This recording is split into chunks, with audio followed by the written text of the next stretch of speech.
Raimonds Jurgelis is the CEO of Bruntor, a Latvian micromobility company building next-gen electric cargo scooters designed for last-mile deliveries. As a Test in Tallinn participant and EIT urban mobility-backed innovator, Raimonds is on a mission to transform how cities move goods. Quieter, cleaner, and smarter. In a time when cities like Tallinn are reimagining streets for people, not just cars, Bruntor's approach hits right at the heart of urban logistics and sustainability. Thank you, Raimonds, for being here. Hi, hello. So, to warm up a bit, please tell me about your journey. How did your journey to micromobility and you personally as an innovator begin? Well, thanks for introduction. It was like kind of inspiring to hear because sometimes in every day you lose like this kind of vision about what we are doing, but then during such events you think back and it is exactly what we are doing. But back in the first days, the idea of the startup, or it was not even an idea, it was just, I want to build an off-road skateboard which is capable to go anywhere with like independent suspension, so I don't feel the bumps of the grass. Especially it was like COVID time, you couldn't go to the mountains for snowboarding, and I was going each year and then it was closed.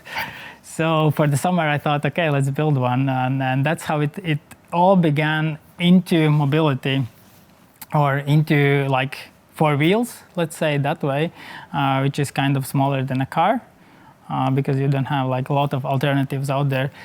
But then once I have built that one, there was actually like one hackathon where I had a chance to prove my idea of a cargo scooter, because it was kind of idea already back in the days. Once I have built my skateboard, but then you don't have any challenge to follow that idea in every day. You're just doing those challenges which you have. And during that hackathon, that was like also partly organized by Riga city, BeFresh, which is a partner of us still. Everybody is still our partner from the day one, and EIT Urban Mobility, of course. And during those 3 days, we built the very, very first prototype that was like basically based on our skateboard, and we just welded like a handlebar which didn't function at all. You couldn't steer. It was just a bar. And the idea behind during the hackathon was like, if we know Bolt scooters from the street, it's fine. We know Starship, and combine these two, and then you get suddenly a multimodal drone which you can use as micromobility tool or as a drone to send something. Like, let's say, as a mom of 2 or father of 2, you go to the store, send the groceries home for the kids to pick it up, and you go with another vehicle to the job, let's say. That was the initial idea and how it all began. And during that hackathon, actually, there was the very first potential customer saying, okay, Raimond, when you have built this one, come over, we need it. And that was very interesting because with skateboard, it didn't happen, never. Like, I was trying to rent it, I was trying to sell it, but it didn't happen like that kind of interest from market. And then I was like, okay, let's follow the idea a little bit more and deeper. And then we got to today, and that's why I'm here, because I did follow the dream of building something which is more practical and which can solve some of today's struggles. Is it a big secret who was the customer?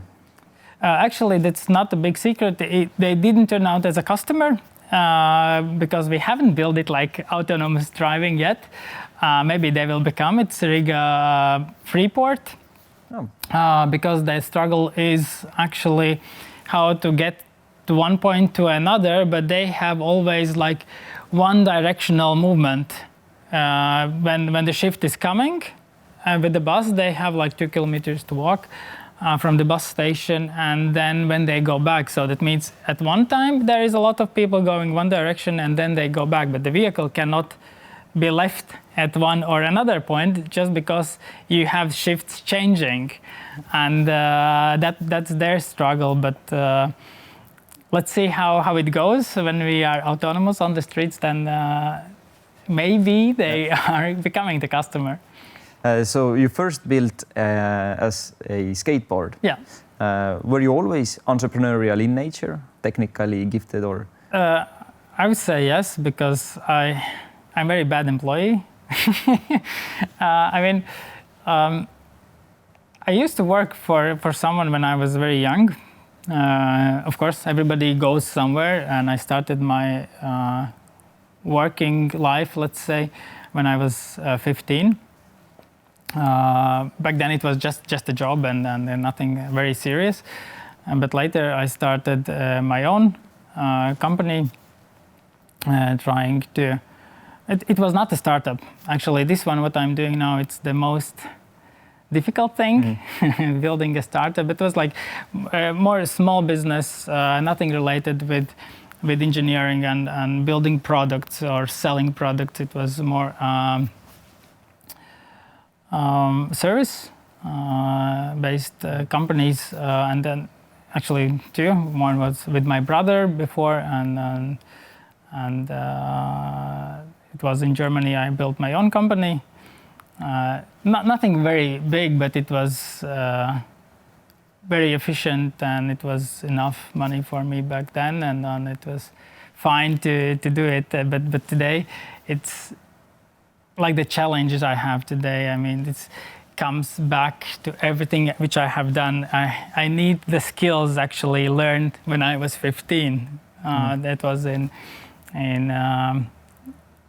like marketing agency. They were building like light posts, light shields for the shops and I think.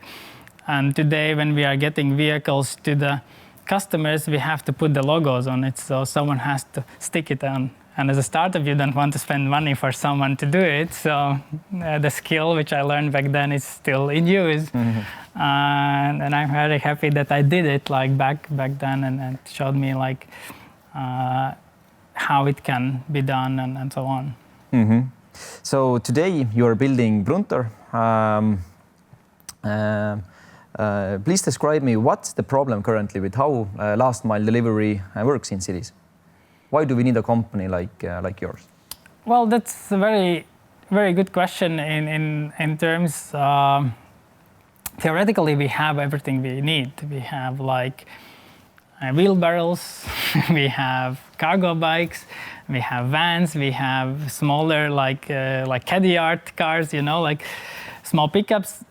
The logistics is working today, but in the future, when we are looking more precise what is happening, then we see that we don't have actually many alternatives if we want to do it efficiently. When we come to the cities, most probably there are two choices: cargo bike or the van. Both have their benefits, and the other side, which is not that good for them. Let's say for the van, it's of course like CO2 emissions, traffic jams. We are always on the move, and then we block the street. With the cargo bikes, again, it's kind of the area where we are always compared with. Why we need Bruntor. But then when we are studying a little bit more demographics, who is actually users of the cargo bikes, and very often we see that most of the young professional most of the people riding professionally, they are young people. And actual delivery guys and men and women, they are mostly older people. The average user of Bruntor is like 50. They don't have any driving license, but they still have to move goods around. It is post, for example, it is the same. park maintenance or city maintenance, the caretakers, they are people who have to stop frequently, not to large distances, not planned stops in between. So they cannot use this type of vehicle like cargo bike and van. So there should be just alternative for older people, which makes the life for them easier. And of course, for the areas which are high density zones where you have to stop like every 20, every 50 meters. Just imagine like stepping off the bike every 50 meters. Doesn't make sense. And then just let's eliminate that. And so, that's Bruntor. So you place your product between e-scooters and velo bikes, right? And between vans. So that's straight in the middle is Bruntor. What have been your key challenges in designing this kind of cargo capacity that can compete with smaller vehicles and this kind of urban agility that e-scooters provide? The most difficult thing, most probably, is the legislation. Since we come from Latvia, then we don't have the regulation there yet. So at the beginning, we were like a scooter according to law, but then they changed the law that scooter can't have only 2 wheels. Then we suddenly became out of law. So it was like kind of difficult time for us, but it happened also in different countries. So legislation was the very first and the most difficult thing because it's something we cannot influence. But so how do you tackle it? What's the alternative? Alternative is going to the countries where the regulation is Bruntor friendly, let's say it that way. Estonia is one of the countries where we can legally be on the street. But for example, in Latvia, we are actively working on a new legislation which should come out very soon.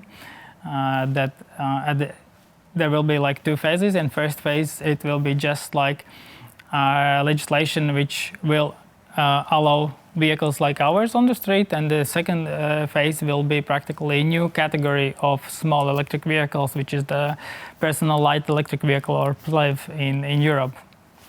So, but they need some time for that. And the other thing is, I would say, the stereotype that cargo bikes will save the world when we close down the cities, and it is a kind of which we are going and hearing very often, like, hey, yeah, but we have cargo bikes, why do we need you? That's the same what you asked me before, but the use cases where we are super good, cargo bike is super bad, and where cargo bike is super good, we are very bad. So you have to imagine it's just more as one tool in your toolbox, and for each task you need different tool. You are not screwing with the hammer.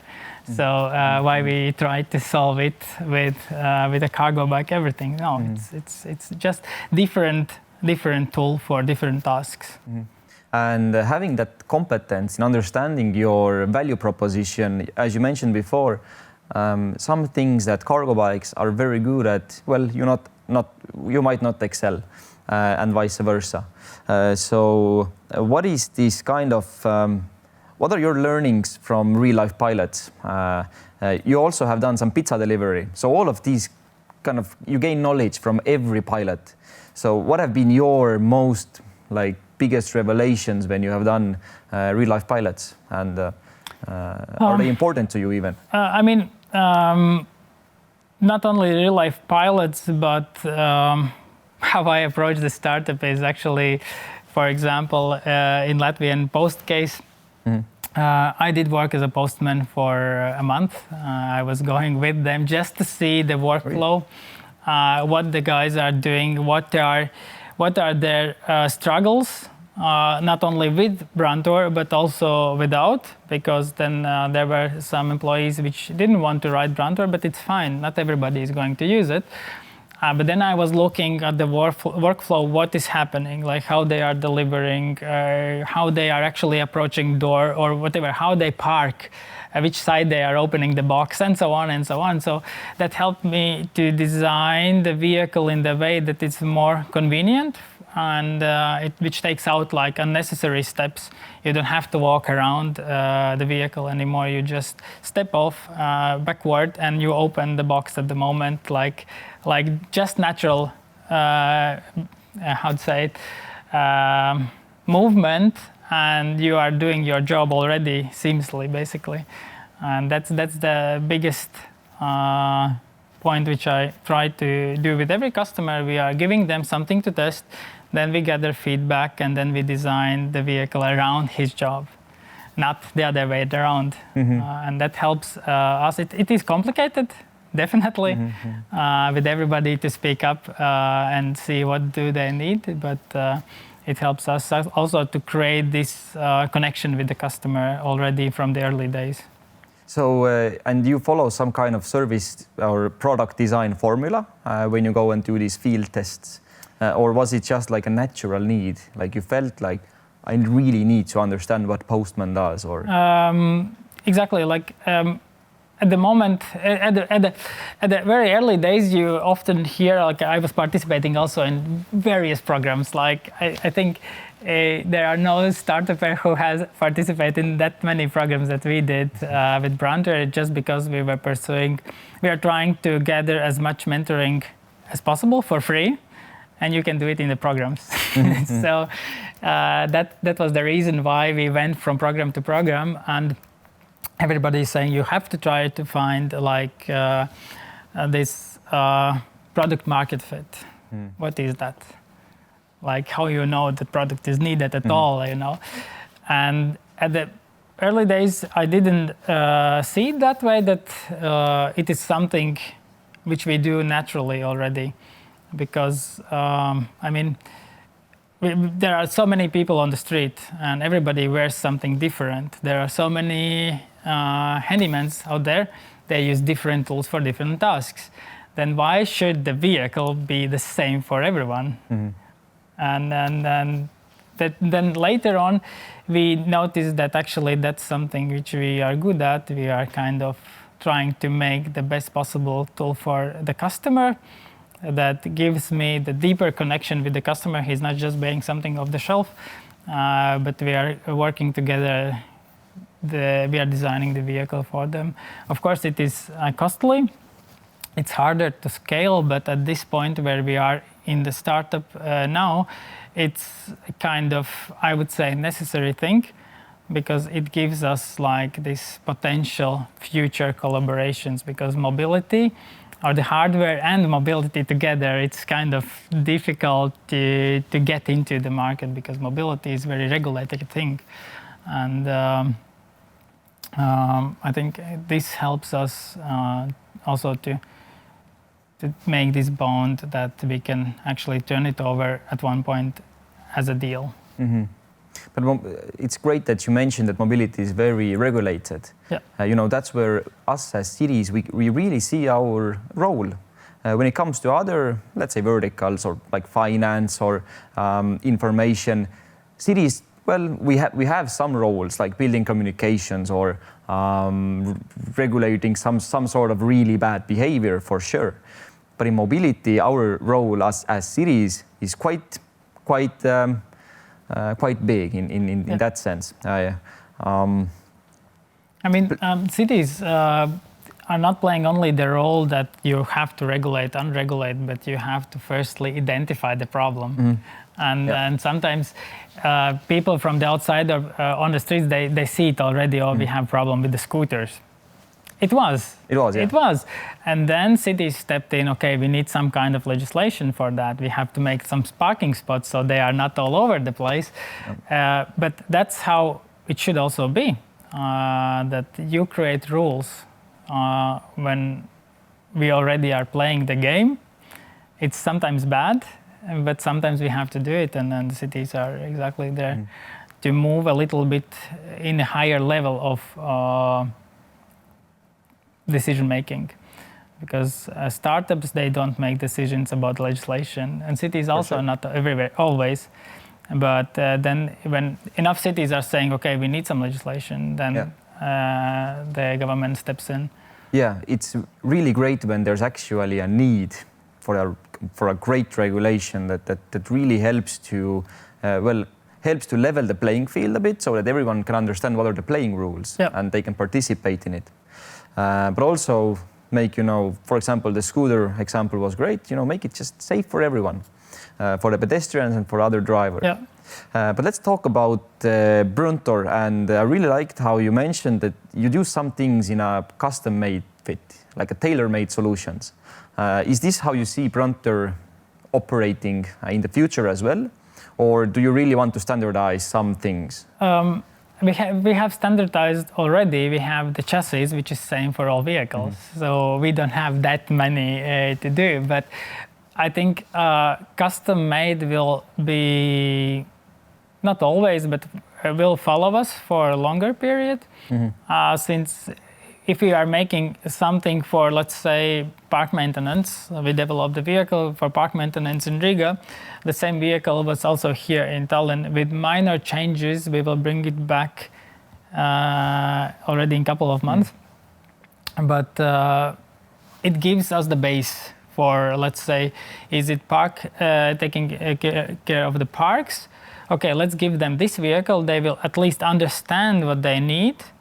And then we can adjust it if there's something wrong. And of course, theoretically, the same thing. In Riga, they are taking care of park and here. But the workflows and also like how they are solving their daily challenges is different. So they need a little bit different vehicle. And as I mentioned before, like Bruntor is not a vehicle, it's a tool. It became from simple grocery delivery thing to a tool which solves like the problems and helps it do it like effectively. You actually sent me some videos as well before. Yeah, we can have a look. Would it be a great time to take a look at a couple of them? Which one would you reckon would be the best? Let's start with the park one. The park one? Yeah, because we did speak about the parks already. Oh, this one? Yeah. Okay. Yeah. I'll just let it play and you can tell me what's happening. Yeah, basically this is our latest version of the chassis. I mean, what's different in the chassis? Or? It has a totally independent suspension, so that means even if you are going off-roading, it's close to me, apparently. But even if you are going on the bad streets, you can go and have the comfort of driving like a smooth ride they're having. That's one thing. You can climb small steps. It's not on the video, or maybe it is actually.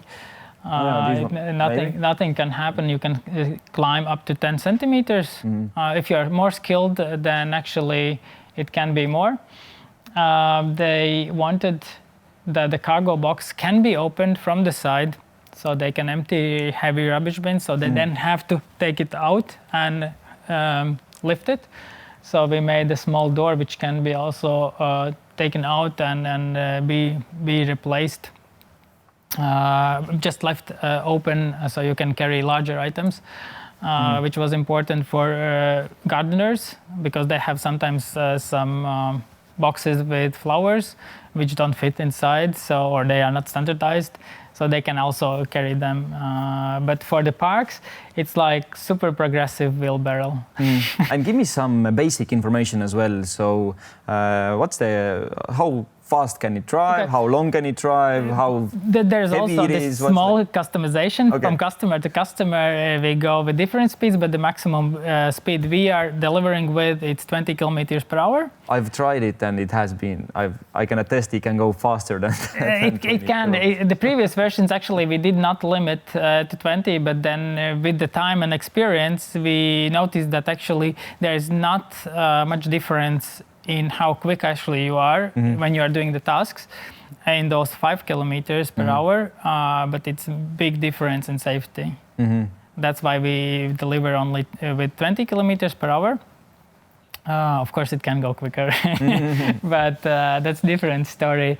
You can travel up to 120 kilometers with the standard 4x4 battery, let's say, because we have two versions, rear-wheel drive, and then you can choose 60 kilometers per hour, Like total? Total kilometers, which you can ride with single charge or 120, and with 4x4 actually then it's mandatory to go with the larger battery because of the power consumption which you have then. But 4x4 it's like you can go everywhere. Got it. And you started collaborating with us via Test in Tallinn. So what was your experience with us? And we're extending this to the autumn. So what has been your experience so far? So far actually Test in Tallinn was like very, very good place to be suddenly. Let's say it's not suddenly, but it is kind of harder to get into the market if you don't know anyone, obviously. But here, Test in Tallinn, it gave us like a small platform to start with, and the first connections. That was, I'm sorry if I pronounce it wrong, Kadrioru Park. Kadrioru Park, yeah. And that gave us like the first step. Okay, here we are. Here we can showcase something. Also, it's not only something which is in Latvia or happening abroad. It's also happening here. So it is easier for us to approach others and to say, okay, if you wish, you could go there. You can have a look, and it's making a small playground for us here in Estonia. That the first steps actually happened only because we started this Test in Tallinn. Otherwise, it would take much longer because until we have approached people and then until they have made decision, okay, we want to test it and so on and so on. So this is very, very good. And the good thing, it was super simple, super easy to apply, which was not over complicated. Of course, basic information and so on, but that was kind of the easy flow experience, I would say, with Test in Tallinn. Very cool. Thank you for this, actually. So, and this is your first attempt at internationalization, or not? You have done some things in other countries as well? We have experience like with the customers also abroad. We have had. We are still having the Post Nord, which actually the other video you can show. Post Nord is a larger parcel delivery company here in Nordics, operating not only in Denmark but Sweden and Norway. I don't know about Finland, but maybe also. And they are huge. And it is also a very, very big thing for us as a startup to work with such a big concern, that they are actually actively looking how to improve the parcel deliveries in the cities. I don't know how the tests are going because they are still ongoing. And we don't have any like results yet, but as far as I know, they are a little bit happy at least about some things, because always you have to compare like a cargo bike and Bruntor. It's always on the same scale somehow, but then of course in the operation you can see differences, how to go uphill or how you can stop the vehicle. It behaves differently also when you are driving, because you are standing, you are not sitting. And we will see how it turns out. I hope it will turn out good for us. But it's always like how they are making their decisions and what's the economical benefit for them also after all. Yeah, for sure. And that's the bottom line, because bigger companies and cities as well, they see this in a prism of how many euros am I investing and how many am I getting out eventually? So what's the incentive? Is it an economic incentive? Is it like a CO2 emission incentive? So what's the incentive? Perhaps time can be one. When you mentioned you can hop quickly in and out. So in most cases, what we are selling, it's time saving, but then it comes back to CO2 emissions for a lot of companies, because large companies have to report their CO2 emissions already. So they have to see after how they can reduce it. And that's one thing which we can help them to reduce these. Actually, we are having not only Test in Tallinn here with Kadrioru Park soon. Basically, in second half of the year, we will have one pilot with one grocery chain here. Is the secret or? Not yet? It's not the secret. We haven't announced it officially yet, Okay. but there will be definitely soon that we start the project, because the official start of the project is not been yet. Not yet, okay. So, but it will be also interesting how they can save CO2 and do it efficiently, like express grocery deliveries, which you order online. We will see how it goes. I mean, we are in this kind of interesting phase of a startup where we are exploring a lot.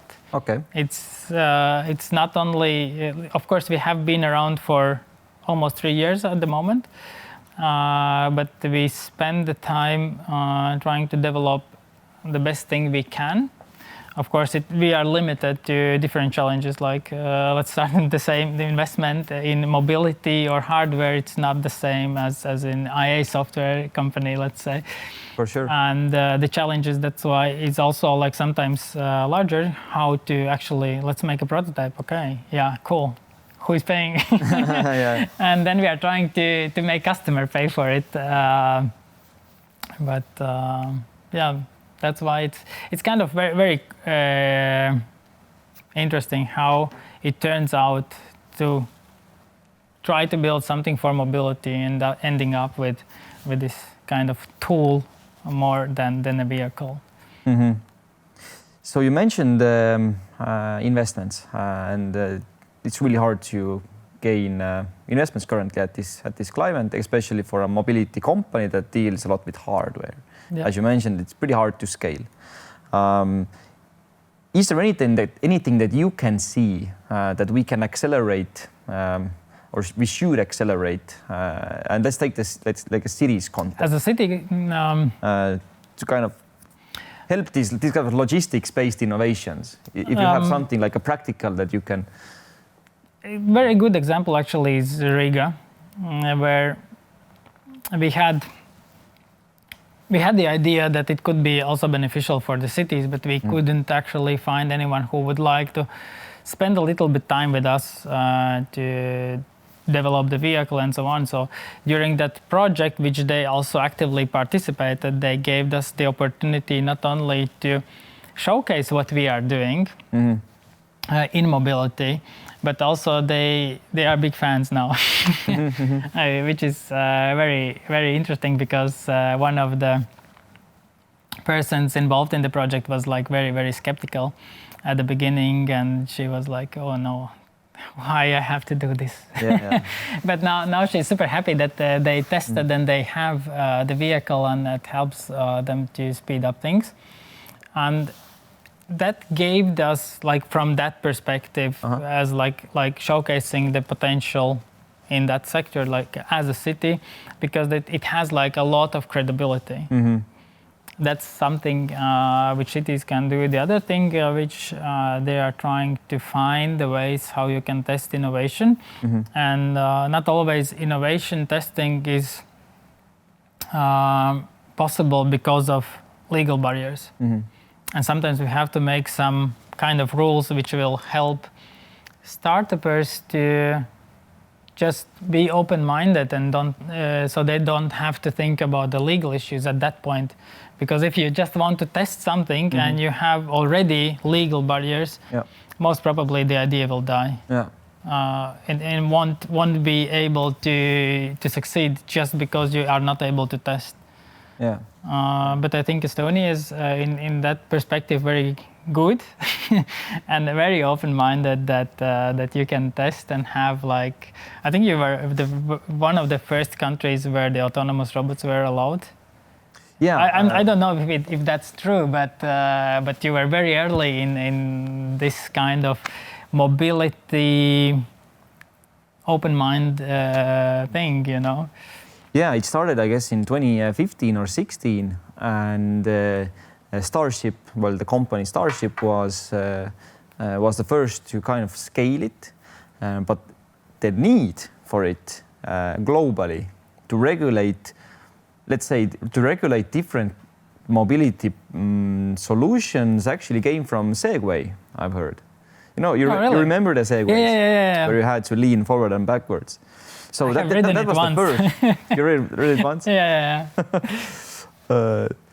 No wonder. I'm not sure why they didn't kind of catch with the people, but still, this was the first kind of new mobility like a solution that really, well, it was new on the street and in the city space, and the question came, like a really natural question was in Estonia and the legislative maker side was, how can we regulate this? Is it a bike? What is it? So that's where it all started. And when Starship came with these smaller delivery robots, they had something that they could already rely on.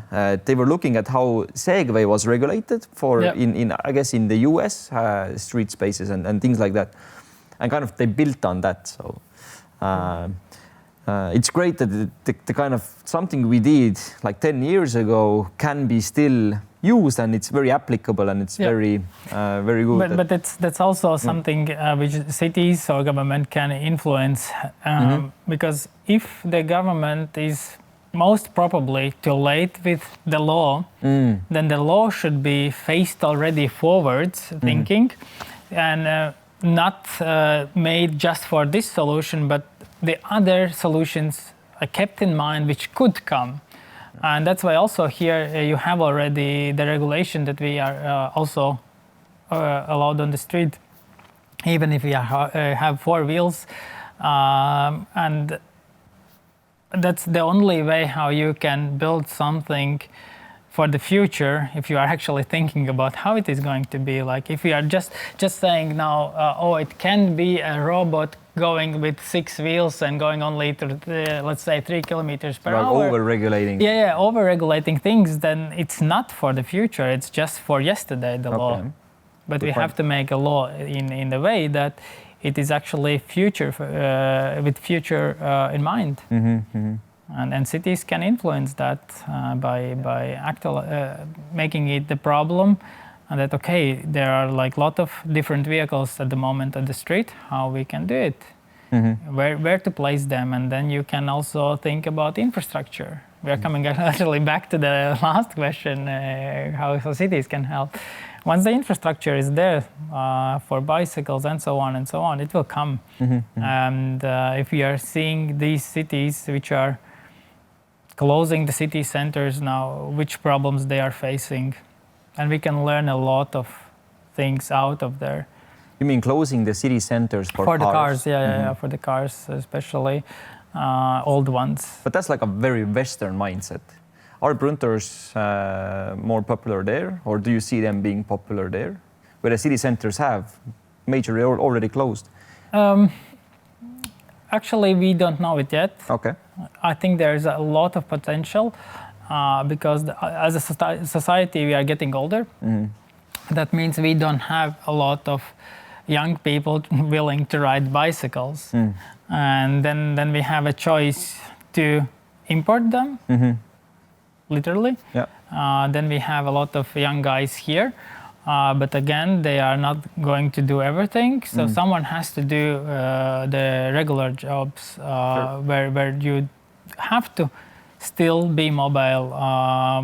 The old Riga, let's say, the caretaker, he used to have like kind of a wheelbarrow, but kind of special trolley for rubbish bags. And he was very slow and very inefficient in the way, but nobody saw it until they did compare it with Bruntor. So at first, as I mentioned, they were not like, oh, what we are going to do with this one, and then they are to the point where, okay, we cannot without it. We have to find the ways how to use it legally. So let's look into the future. Imagine urban delivery in 2035. What does it look like, and who's riding Bruntors? It's good that you're saying who's riding Bruntors, because the future is that there are some Bruntors on the street. Definitely. Already in the question. But I think the future logistics in the cities will be done partly by autonomous vehicles. Definitely. We see the trend that there are some jobs and some tasks which we can give to robots. Of course, they are becoming more advanced in 10 years. I don't think that we are going to clean the streets in the way, but again, we will have the other need that, let's say, I think you will still go to groceries to shop them. You will still have to carry them home somehow. So you will have a choice between, let's say, cities closed for the cars, and it's more like for the human, for the people. Then you have alternative cargo bike or Bruntor. Or I hope actually that there will be some followers for us, for Bruntor, that they will also try to make similar thing in the future, and there will be then more vehicles like it on the streets. But I think it will happen naturally. We are just not the first ones, I would say, but we are the ones who are trying to keep this idea alive, because there were already startups in the past trying to solve it, but I think it was just a little bit too early. I hope we are not too early. but I think you can see it in the real life applications you've already tried. Before the podcast, you mentioned you're out of stock, so yeah. I mean, and that's also something which gives me the right signals that we are at the right moment, at the right spot, and we are here in Nordics, so and in Latvia especially, like we understand like bad weather, very bad roads. So and that's something which Western countries, they don't understand, like the difference between scooter without suspension, any suspension, and why you need a tall suspension. It's everything is like flat. No, it's not. In the city, you have a lot of challenges how to get around, but I think it will be split at future for logistics. Logistics is also, as I mentioned, the ones you are carrying goods home. It's also logistic. It's not only lorries coming in. For sure. For sure. Have you ever thought about defense? Have anyone ever approached you and acquired you about some defense-related? Yes, no, and maybe. Okay. I mean, we have thought about defense, and we are actively working on a kind of Bruntor, but it's kind of far relative of Bruntor, which is developed together with Riga Technical University. Okay. As you know, we are not like VC-backed startup, so it means we have to find the ways during some programs or over some other possibilities, the projects and so on, how we can finance it. Of course, we are thinking that way, that we need to be able at least produce something which is capable of a little bit more. Actually, at the moment already, Bruntor is capable to pull a van, for example, which is like size difference, weight difference, but it can. You have to just have fully loaded 100 kilos on the top, and then you can pull a van. So that means also in the field, you have not that many problems. As we saw already in Ukraine also, they were using scooters to get around quickly. It doesn't create any noise. Of course, with a small scooter, it's a little bit easier to hide it. But with Bruntor, you can carry items, not only ammo or food, but you can do a lot of stuff, a lot of military logistics in the cities. Because then you will, all ways how you will be able to be quick, quiet, will be good. And then you will have to see if you use quad bike, which is the first choice, I would say. But we don't need the quad bike capabilities in cities or in like towns where the actual war was happening. So something is in the works, maybe. there is something, but it's a slow process for us, I would say, because just because of lack of finances for the sector to develop that one. Got it. So please tell me, what are you most excited, or worried about in the next 5 years in your mobility vertical? I'm excited about thing which is called fundraising. Because I think finally we will be so far that actually it makes sense to try to fundraise. Are you currently fundraising? We are preparing. Okay. I think we will start fundraising in the summer, because then there will be enough data and the metrics which shows that there's actually a business case underneath, and that we can scale it, that there is a need from the market enough. So that's which I'm the most excited. The other thing is, what I'm worried about is that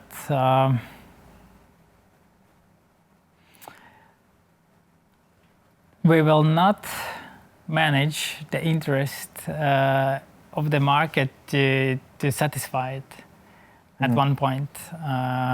Because at least how it looks like, we have been actively selling only for 2 months at the moment, or actively working on it, and we already are booked to the June. So it's kind of challenge which we have at the moment, but it's also a good challenge to solve. But it makes me worried how to deliver everything on time. Yeah, for sure. And you're a very positive person, and I guess I'm not sure, but one of your flaws might be that you can't say no to some, or you can. I can actually. Actually, awesome. I'm trying to skip everything which doesn't give me any value, since I have to do a lot of things. It's not only being CEO of Bruntor. Actually, I'm also sometimes welding or grinding.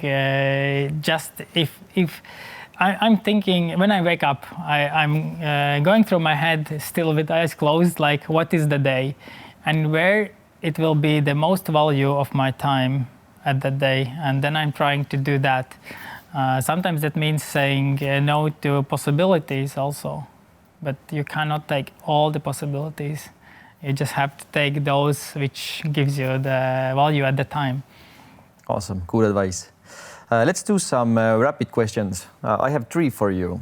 What's one tool every founder in micromobility should know? One tool in micromobility. Okay. Except Bruntor. Like an internal tool for the founders. For the founders, I'm a fan of scooters. Everybody should not only know one, but should own one.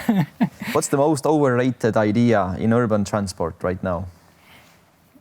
At the moment, I would say it's autonomous driving. Really? Okay. Yeah. Too early for this? Too early, yeah. Best advice you ever got as a founder? This is interesting, actually. I have had like so many advices, and I only know that it was like the good advice later on. So it's very hard to say at the moment what has been like the best one. Maybe I would say that we have to start selling early and start to speak with customers as early as possible, because then you can develop the product for the customer. And awesome, this is something which we are also still doing, like this customization. It's just extended version of it, because then you know exactly what you want to develop, and you are not mixed up in your head with the features which nobody is going to use. True. So we are actually trying to listen to the customer still, which they are looking for. Awesome. So to close it off, do you have one idea you'd like our listeners to take away from this today's conversation? I think if listeners have an idea, the only thing which makes the idea happen is doing. So, got it. So from the idea to actual thing, there is only the listener in the way. So he has to move and he has to make decisions, so it happens. Awesome. And my very last question, where can people find you or follow Bruntor's journey? Actually, we are kind of in every media, social media channel available out there, except TikTok, I think. But the most interesting one is the LinkedIn, I think, because since our product is for B2B, there is not that many content in Facebook or Instagram, but we are also there. But LinkedIn is also the thing where, or the channel where we are posting the most updates and the news more frequently, and you can find us there. And of course, you can write me, reach to me out, and just ask the questions. So I can help. If I can, then I will help you. So you're approachable. As always. I mean, that's how it should work in startups or altogether, that we are helping each other. And if we are helping each other, then at one point we are living in the world which is better and where we can earn more, like everybody can earn more. So. Very cool. Thank you for this conversation today. Thank you very much for the invitation, and hope to see you soon in different podcasts. For sure.